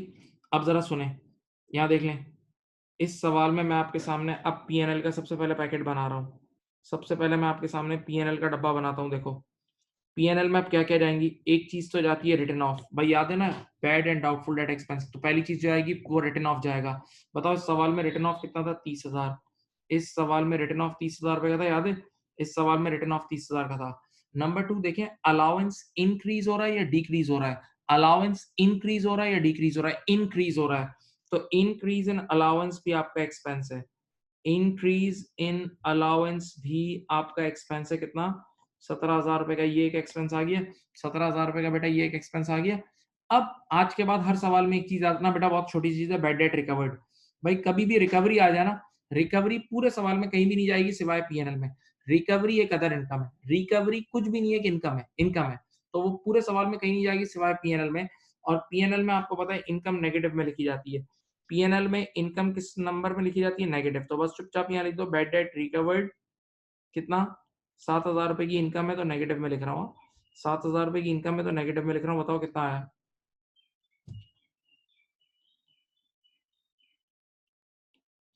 40,000 का आपका ये एक्सपेंस आ गया, सही है। अब आइए आखिरी चीज आपने करनी है यहाँ, ये देखें, ये आपने बनाना है एसओएफपी एज एट, क्या एज एट है बताओ, 31 दिसंबर 18, एसओएफपी है 31 दिसंबर 2018, ठीक है। अब आप मुझे बताएं, बताओ ईयर एंड पे यार आपके जिंदा रिसीवेबल्स ये थे, हाँ भाई इस बार सुने, 430 में से 30 तो राइट ऑफ हो गए थे ना, 4,30,000 में से 30,000 तो राइट ऑफ कर दिए थे, तो जिंदा रिसीवेबल्स कितने के थे,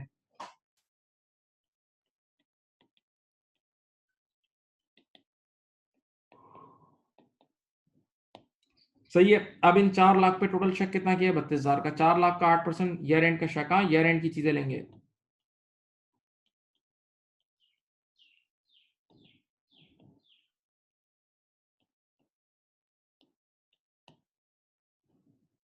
थ्री,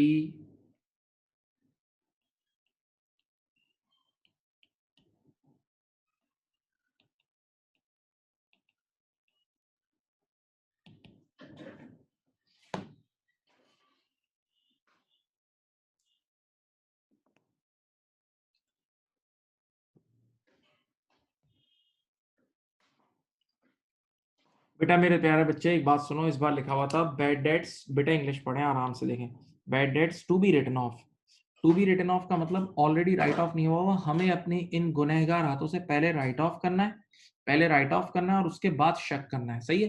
तो जब मैं राइट ऑफ करूंगा तो बेटा राइट ऑफ की एंट्री याद है, बेड डेट डेबिट और डेटर क्रेडिट, तो डेटर कम हो जाएंगे ना, तो पहले डेटर को कम करो और उसके बाद उस पर शक करो, पहले डेटर को कम करो उसके बाद उस पर शक करो।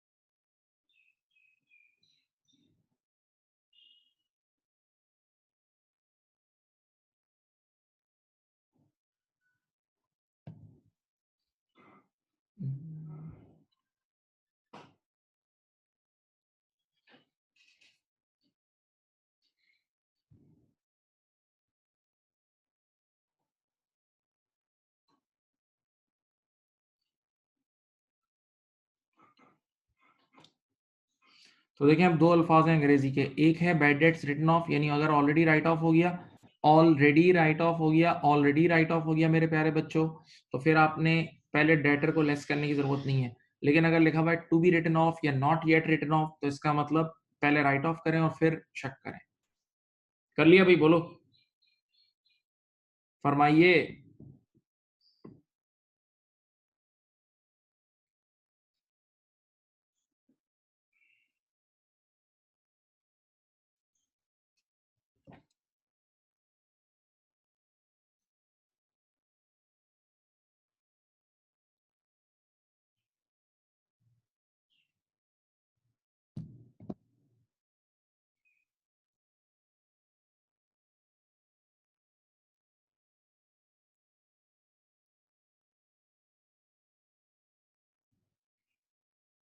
चलो बेटा, अब ये मैंने आपको कुछ क्वेश्चंस आपके सामने स्क्रीन पे दिए हैं। कोई एंट्रीज नहीं बनानी, सिर्फ आपने इनकम स्टेटमेंट और बैलेंस शीट का अमाउंट बताना है। अभी तो इन पहले दो सवालात में कोई अलाउंस भी नहीं है, बिल्कुल बेसिक सवाल हैं। क्वेश्चन नंबर 1 एंड 2 जल्दी करें। और इसकी मैं आपको बुकलेट क्या जो वो है वो भी भेज रहा हूँ।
चलो कैसे होगा भाई, इधर देखो।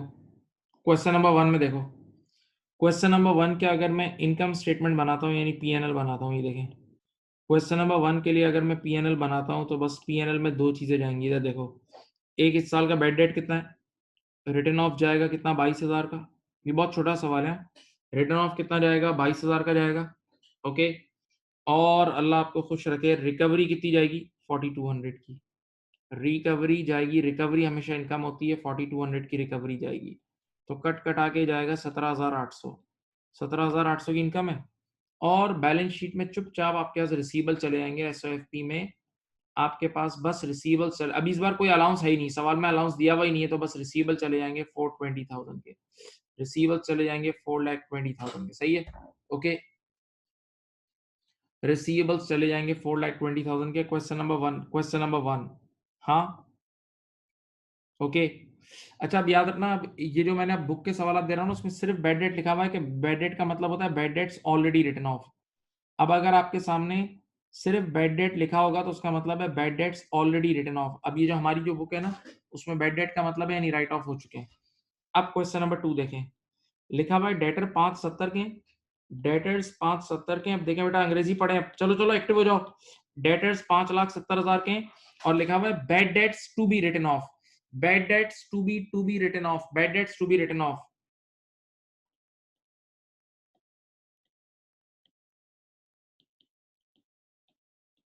तो पहले राइट ऑफ करेंगे, पहले राइट ऑफ करें, इसमें से 90,000 के राइट ऑफ करें। तो अब बताएं जिंदा रिसीवल कितने बच गए ईयर एंड पे। ईयर एंड पे जिंदा रिसीवल्स यानी आउटस्टैंडिंग रिसीवल्स बच गए हैं बेटा मेरे बच्चों, इधर देखो, 4,80,000। ओके। अब रिकवरी भी हुई है इस साल एक 15,500 की। रिक्वायरमेंट में क्या पूछ रहे थे देखो, एक तो बता दो पीएनएल में क्या क्या जाएगा। पीएनएल में क्या क्या जाएगा अभी बताता हूँ, देख लो इधर देखो। पीएनएल में हमेशा एक तो रिटर्न ऑफ जाता है, रिटर्न ऑफ तो जरूर जाता है। अभी ये जो पहले जो दो सवाल मैंने अभी आपको दिए, इसमें कोई अलाउंस नहीं है, इसमें कोई अलाउंस नहीं है, इसमें कोई अलाउंस नहीं है। ओके, तो आप इसमें क्या करोगे, इधर देखो, इधर देखें। लेकिन रिकवरी तो है ना, तो रिकवरी आपकी हमेशा अदर इनकम होती है, नेगेटिव में आ जाएगी 15,500। चलो, 90,000 में से 15,500 लेस करोगे तो ये 74,500 आ जाएगा। ठीक है।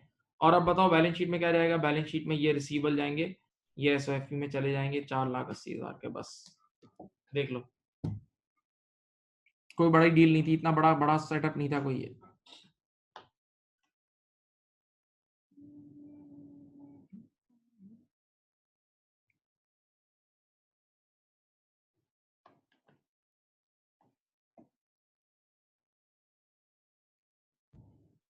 बेटा आप लोगों से हो गया था ये सवाल, आप बहुत छोटे सवाल थे, कुछ भी नहीं थे तो। चलो, अब ये दो करो, ये दो करो, बिल्कुल बिल्कुल टोटल बिगनर सवाल है, टोटल बिगनर सवाल है, इसमें रिटर्न ऑफ भी नहीं है, बिल्कुल 3 और 4 टोटल बिगनर, ठक ठक ठक। ठक ठक ठक। शायद बुक में देख लो, बुक में सवालात हैं या नहीं देख लो, वरना मैंने आप लोग को अभी इसकी पूरी पीडीएफ भी भेज दी है।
बेटा करें, कैसे होगा ये? सिंपल है यार। आप ईयर एंड के डेटर्स 4 लाख है, 4 लाख पे आप 10% अप्लाई करो, ये आ जाएगा दिस ईयर। चुपचाप देखो 1 मिनट में। दिस ईयर अलाउंस कितना है भाई? 40,000। और अब मुझे बताओ एग्जिस्टिंग कितना है? लास्ट ईयर का अलाउंस है 25। चेक करो, इधर देखें, 25 से 40 हो रहा है, 25 से कितना हो रहा है? 40। तो इंक्रीज हो रहा है ना? ये देखो, ये आ गया increase in allowance. Increase in allowance आ गया, कितना आया बेटा? 15,000 का इंक्रीज इन अलाउंस आ गया। हाँ ठीक।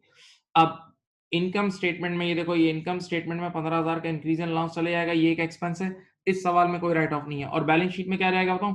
बैलेंस शीट में जाता है नेट डेटर्स, इधर देखो, एसओएफपी में जाएगा ईयर एंड के टोटल नंबर्स। तो ईयर एंड के टोटल डेटर्स कितने हैं बताएं? ईयर एंड के टोटल डेटर्स हैं 4 लाख के। ईयर एंड के टोटल डेटर्स हैं 4 लाख के, और अभी अभी पढ़ा है ऊपर, कितने सवाल कराए? ईयर एंड पे टोटल अलाउंस कितना लिया है? ईयर एंड का टोटल अलाउंस है 40,000। तो बेटा आप मुझे बताएं, 3,60,000 के आपके पास नेट डेटर्स चले जाएंगे। 3,60,000 के मेरे बच्चों आपके पास नेट डेटर्स चला जाएगा। नेट डेटर्स चला जाएगा 3,60,000 रुपए का।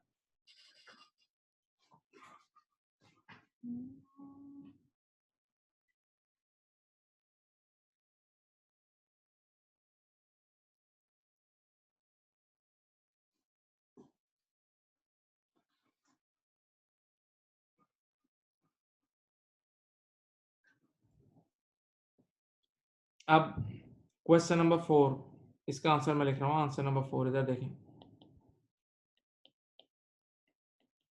बेटा। अब इधर इस बार आपके पास ईयर एंड के डेटर्स कितने हैं? इस बार ईयर एंड के डेटर्स हैं आपके पास 600, और 600,000 पे आप 8% का अलाउंस चेक करोगे तो दिस ईयर अलाउंस कितना आ जाएगा बोलो?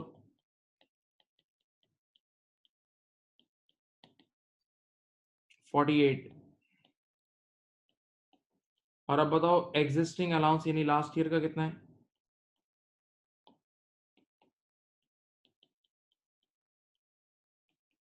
लास्ट ईयर का अलाउंस है 55। तो 55 से 48 का मतलब डिक्रीज।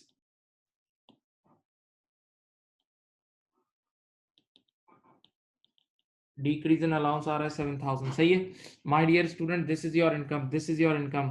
तो इनकम स्टेटमेंट में 7,000 की इनकम चली जाएगी, इनकम स्टेटमेंट में 7,000 की इनकम चली जाएगी। और आपको पता है कि एसओएफपी जो है ना, एसओएफपी हमेशा हमेशा आपको पता है वो एजेड बनती है, ठीक है?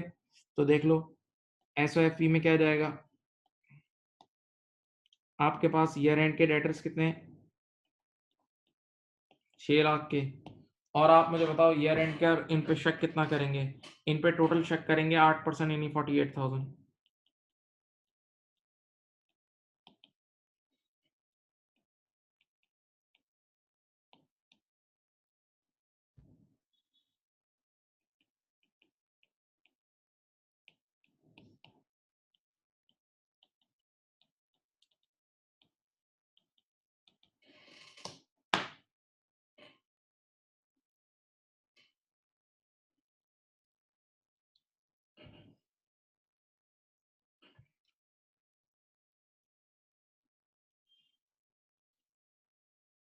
मेरे प्यारे बच्चों कर लेंगे।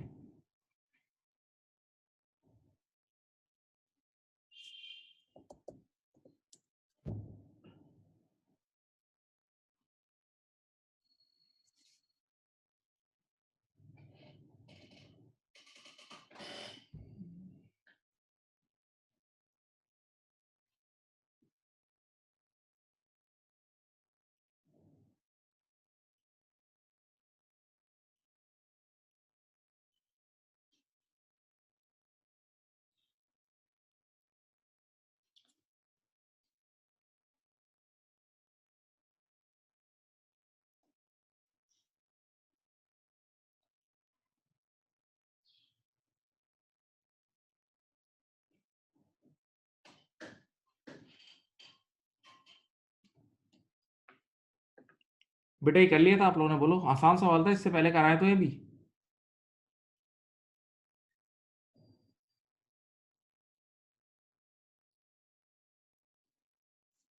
ये देख लो, कुछ बच्चों ने क्वेश्चन नंबर 2 शायद कॉपी नहीं किया, देख लो।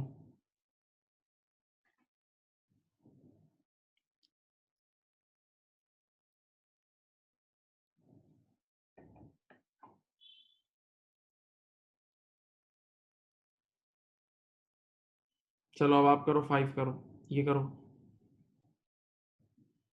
अब देखो यहाँ बैड, अब देखो एक पहले मैं बता दूं, ये बुक का लैंग्वेज है। बैड डेट का मतलब क्या है? Bad debts already written off. हाँ, जहां भी सिर्फ बैड डेट लिखा हुआ आएगा उसका मतलब है ऑलरेडी रिटन ऑफ।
कर लिया? बताओ बेटा। यस, ईयर एंड पे लगती है।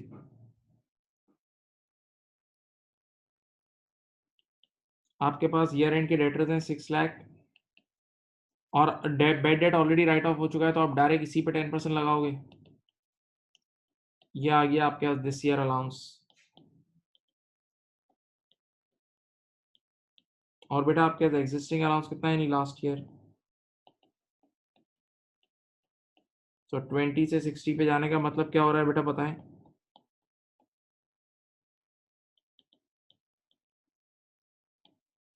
40 का इंक्रीज इन अलाउंस हो रहा है। अब बताओ बेटा पीएनएल में क्या क्या जाएगा, बताओ? पीएनएल में जाएगा आपके पास हमेशा रिटर्न ऑफ तो जाता ही जाता है, 15,000 का रिटर्न ऑफ है। और अलाउंस में इस बार इंक्रीज है, इंक्रीज।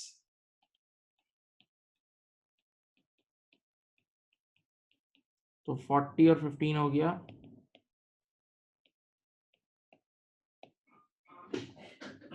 ओके।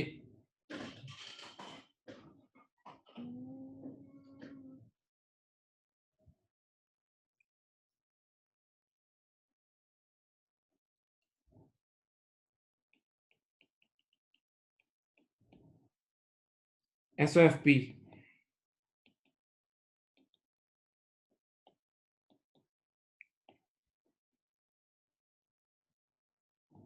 लेस अलाउंस कितना?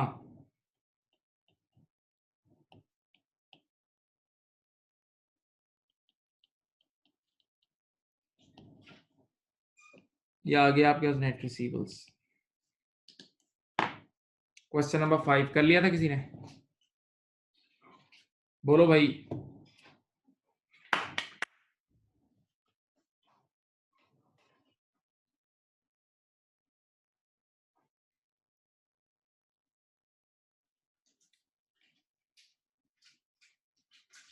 बोलो भाई।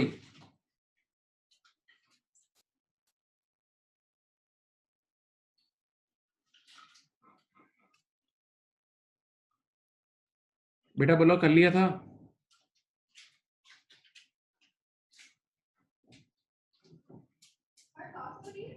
Yes.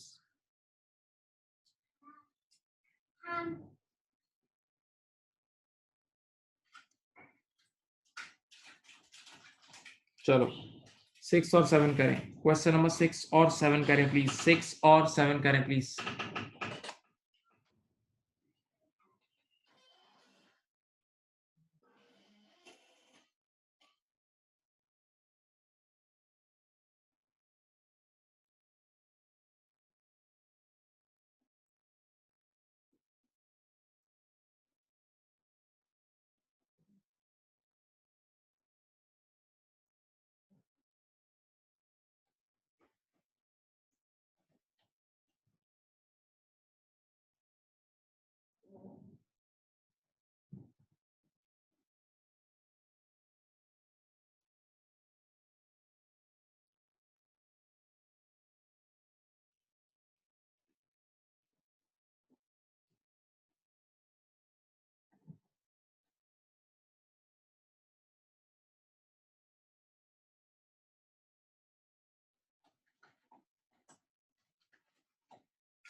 Question number 6 and 7, please.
कर लिया बेटा?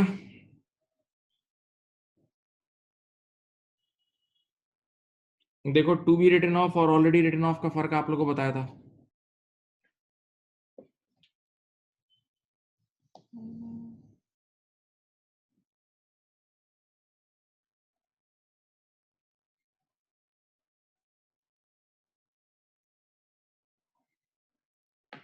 चलें आज के लिए यहीं तक रख रहे हैं, बाकी इंशाल्लाह नेक्स्ट मीटिंग में करेंगे। ठीक है जी।